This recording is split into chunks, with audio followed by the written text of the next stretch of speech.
God, please save us. Do not allow them to kill us. Please save us. The decree had spread like a shadow across the empire. And now, in the city of Susa, a different kind of stillness settled. Behind closed doors, Jewish families fasted. Tables once filled with bread now sat empty. Water jars remained untouched. Mothers held their children close, whispering prayers in low voices. Fathers gathered their households, reminding them of the stories of old, of deliverance in Egypt, of protection in exile, of a God who sees. No one knew how this would end, but they knew they would seek heaven together. Inside the palace walls, Queen Esther did the same. Oh Lord, she removed her jewels. She set aside perfumes. She exchanged royal comfort for simplicity. Her attendants watched quietly as she sat upon the floor, hands folded, eyes closed. For 3 days and 3 nights, she fasted. The palace outside continued as usual. Servants moved through corridors. Musicians practiced their melodies. The king held meetings. But in Esther's chamber, time slowed. Each hour felt long, each breath intentional. She was not simply preparing to speak. She was preparing to surrender. Because what she was about to do could cost her life. And courage is often born in quiet places before it is seen in public ones. On the 3rd morning, the sun rose gently over Persia. Golden light slipped through tall palace windows, painting the marble floors in warmth. Esther opened her eyes. The fast was complete, but the true test was just beginning. Her attendants approached slowly, carrying royal garments. Blue silk embroidered with gold thread. A robe fit for a queen. Carefully, they dressed her, layer by layer, fabric over fabric. The transformation was visible. But inside, her heart beat steadily, aware of what each step forward meant. The crown was placed upon her head. It sparkled in the morning light. Yet it felt heavier than ever before. Not because of its weight, but because of its purpose. Esther looked into a polished bronze mirror. She did not see only a queen. She saw an orphan girl who once lived in a quiet home. She saw the niece of Mordecai. She saw a daughter of Israel. She whispered a final prayer beneath her breath. Then she turned toward the door. The inner court of the king was not a place entered casually. It was vast and magnificent. Polished marble floors reflected torchlight. Massive golden pillars rose toward a ceiling painted with symbols of power and conquest. At the far end of the court stood the throne, elevated, imposing, unreachable without permission. There was one law, clear, unbending. Anyone who approached the king without being summoned would be put to death. Unless the king extended the golden scepter.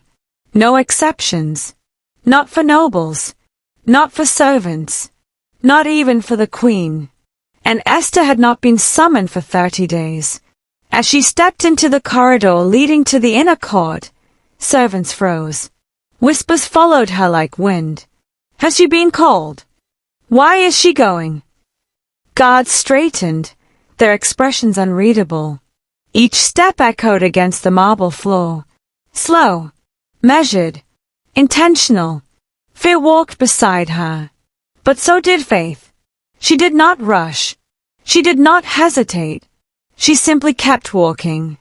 Esther crossed the threshold into the inner court. The air changed. Conversations stopped mid-sentence. Advisors lowered their scrolls. The sound of sandals against marble seemed louder than it should have been. At the far end, seated upon his throne, was the king. He was speaking with officials when movement caught his attention. He looked up and saw her, the queen, standing uninvited in the inner court. A ripple of tension moved through the room. Everyone knew the law. Guards subtly shifted their stance. Advisors exchanged uneasy glances. Esther stood still. She did not kneel. She did not speak. She simply stood, her hands folded gently before her, eyes lifted toward the throne. In that suspended moment, time seemed to hold its breath. Her life rested on the next movement of the king's hand. The king's gaze remained fixed on her, his expression unreadable. The silence stretched, long enough for doubt to whisper, long enough for fear to try and rise again. But Esther did not look away. Her posture remained steady, her face calm, though her heart beat rapidly beneath her robe. Then, the king moved. Slowly, deliberately, he lifted the golden scepter in his hand and extended it toward her, the symbol of mercy, the symbol of acceptance, the symbol of life. A quiet release of breath swept through the court. The tension dissolved. Esther stepped forward carefully, her footsteps soft against marble. She reached out her hand and touched the tip of the golden scepter. In that simple gesture, death retreated. Grace prevailed. But Esther knew this was only the beginning. She had been granted access. Now she would need wisdom. Because courage had opened the door, but strategy would save her people. The king leaned forward slightly on his throne, curiosity now replacing tension. "Queen Esther," he said gently, "what is your request? Even up to half the kingdom, it will be given to you." The words echoed through the court. Half the kingdom. It was a generous offer, a public promise. Everyone expected her to speak immediately, to plead, to explain, to reveal. But Esther did something no one anticipated. She smiled softly. "If it pleases the king," she said with calm respect, "let the king and Haman come today to a banquet that I have prepared." A murmur rippled through the officials. A banquet? That was her request. The king raised his eyebrows slightly, intrigued. "Bring Haman at once," he commanded. Esther bowed her head gently. She had not come unprepared. Courage brought her into the room. Wisdom was guiding her next steps. Because sometimes victory is not loud. Sometimes it is patient. When Haman received the king's summons, his heart swelled. To be invited by the queen herself, to a private banquet with only the king. He adjusted his robes carefully, ensuring every detail reflected his status. As he walked through the palace halls, he imagined the admiration of others. Surely this meant his position was rising even higher. Surely this meant favor beyond measure. At the banquet, golden cups shimmered in candlelight. Fine dishes were arranged with care. The atmosphere was warm and elegant. Esther welcomed them with grace.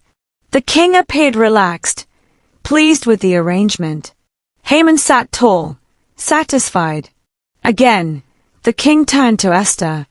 "What is your petition? It shall be granted." The moment hung in the air. All eyes rested on her. But again, Esther did something unexpected. "If it pleases the king," she said gently, "let the king and Haman come tomorrow to another banquet. Then I will answer the king's question." Haman's pride nearly overflowed. 2 banquets. Only him and the king. He left that evening convinced he was untouchable. But heaven was quietly rearranging what pride had built. That night, something unusual happened. The king could not sleep. The palace was quiet. Torches flickered softly along the corridors. Servants moved gently so as not to disturb the silence. Yet the king tossed upon his bed. Sleep would not come. At last, he ordered that the royal chronicles be brought and read to him. Scroll after scroll was unrolled. Records of battles, records of alliances, records of loyalty. And then, a passage was read aloud. It told of a plot against the king's life, a conspiracy uncovered, an assassination prevented, and the man who had revealed the plot was named. Mordecai. The king sat upright. "What honor or recognition has been given to this man?" he asked. The servants looked at one another. "Nothing has been done for him." The king's eyes narrowed slightly. "Nothing. A life saved, and no reward." Outside, dawn was beginning to break, and at that very moment, Haman was entering the palace courtyard. Haman had come early, very early. His heart was still troubled by one thing: Mordecai, the man who refused to bow, the one shadow in his otherwise shining success. He had already built a tall gallows at his home, and now he planned to request permission from the king to execute Mordecai that very day. As he entered the outer court, the king asked his attendants, "Who is in the court?" "Haman stands there," they replied. "Bring him in." Haman stepped forward confidently. Before he could speak, the king addressed him. "What shall be done for the man whom the king delights to honor?" Haman's thoughts raced. Whom does the king delight to honor more than me? His answer was grand.